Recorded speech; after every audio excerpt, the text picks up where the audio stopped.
Development corporation చైర్మన్గా ఈరోజు నేను ఛార్జ్ తీసుకోవడం, ఈ అవకాశం ఇచ్చిన ముఖ్యమంత్రి శ్రీ రేవంత్ రెడ్డి గారికి, అలాగే ఫిలిం మినిస్టర్ కోమటిరెడ్డి వెంకటరెడ్డి గారికి, వారిద్దరి నమ్మకం ఈ ఎఫ్డిసి ఇటు ఫిలిం ఇండస్ట్రీకి, ఇటు తెలంగాణకి, ఇటు గవర్నమెంట్కి మధ్యలో డెవలప్ చేయాల్సిన అవసరం ఎంతైనా ఉంది.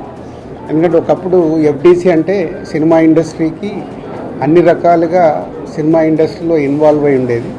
సో మళ్ళీ ఆ పూర్వ వైభవం ఎఫ్డిసికి తీసుకురావాలనేది సీఎం రేవంత్ రెడ్డి గారి ఆలోచన. తెలంగాణలో ఉన్న ఎగ్జిబిటర్స్ వాళ్ళకి ఎన్నో సమస్యలు ఉన్నాయని చెప్తున్నారు.